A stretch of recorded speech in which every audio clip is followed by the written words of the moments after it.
Importancia de la literatura. ¿Cuál es la importancia de la literatura? La literatura es una expresión artística que se basa en el uso del lenguaje. El término literatura viene del vocablo en latín literae. La literatura tiene como misión modificar, transformar la realidad y proporcionarnos una emoción estética y placentera. El concepto posee una relación estrecha con el arte de la gramática, la retórica y la poética. El arte literario ha sido creado con el fin de transmitir la belleza a través de la palabra. La literatura es testigo de la época social y la jerarquía del tiempo en la que fue escrita. ¿Cuál es el origen de la literatura? Al hablar del origen de la literatura, debemos tener en cuenta que no coincide con el origen de la escritura. La literatura y la escritura no son lo mismo. Muchas narraciones se transmitieron de forma oral entre distintas generaciones, aunque tardaron siglos en plasmarse por escrito.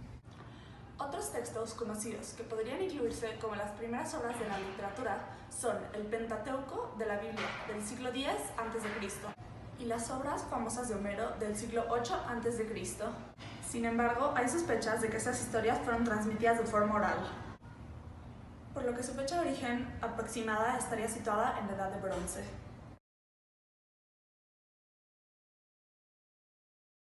Se considera que uno de los primeros textos literarios es el poema de Gilgamesh. Se trata de una narración de origen sumérico, cuya primera versión se remonta al 2000 a.C. A partir de la invención de la imprenta, las personas tienen una mayor facilidad para acceder a un libro, aunque el nivel de analfabetismo era muy elevado a finales de la Edad Media. Y además, los libros eran muy caros. Empezaron a aparecer lectores escasos en un principio, pero poco a poco fueron aumentando. Pero, ¿por qué es tan importante la literatura? Al leer, participamos en las acciones de los protagonistas y nos fundimos en la obra buscando el goce. Una obra literaria nos puede introducir en un mundo lleno de fantasía, de misterios y de aventuras, de romances insospechados o la cruda realidad por la que están pasando los marginados y los pobres de este mundo, a través de una narración que utiliza todo tipo de recursos literarios. Nos adentramos e informamos de hechos ya ocurridos. Gracias a las obras narrativas sabemos hoy en día la evolución de la humanidad, incluso la base misma de la historia y cultura universal.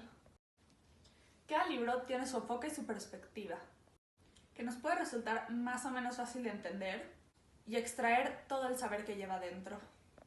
De todas formas, la literatura nos lleva al cerebro y al corazón del hombre con intensidad. Nos hace meditar y reflexionar sobre los temas ahí plantados y nos lleva de forma lenta o rápida a un final esperado o inesperado. La literatura es el verdadero camino hacia el conocimiento y la libertad, ya que nos permite viajar por los caminos del tiempo y el espacio, así como también conocer y comprender las diferentes sociedades y sus culturas. La literatura es también de gran importancia en los niños. No solo los divierte y desarrolla su vocabulario, sino que estimula su imaginación, aumenta el conocimiento académico y le facilita la interacción con los demás miembros de la sociedad. La literatura les ofrece una representación del mundo. Por ejemplo, los cuentos hablan de hechos que provienen de la vida misma.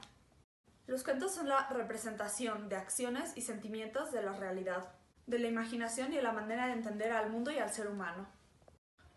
En el documento Las sociedades del conocimiento de la UNESCO en el 2005, se plantea que a través de una sociedad tan tecnologizada como la que vivimos, tanto la escritura como la contabilidad deben ser elementos omnipresentes e indispensables para la vida cotidiana y el ejercicio de la ciudadanía. Podemos decir que la literatura es el medio más eficaz para adquirir conocimientos, ya que enriquece nuestra visión de la realidad, intensifica nuestro pensamiento lógico y creativo y facilita la capacidad de expresión. Cumple un papel fundamental en el incremento de nuestra capacidad intelectual y por lo tanto de nuestro desarrollo como ser humano independiente. Leer implica razonar, crear, soñar y ser cada vez más tolerantes. Consiste en aprender a observar las sociedades de un nuevo punto de vista mucho más objetivo, alejándonos de prejuicios e ideas contradictorias a la realidad. Desarrollar el gusto por la lectura, así como incitar a las personas que nos rodean a leer, debe ser un reto que debemos plantearnos cada uno de nosotros. Debemos hacer de la lectura un hábito permanente, convertir el acto de leer en un momento placentero, gratificante y compartido.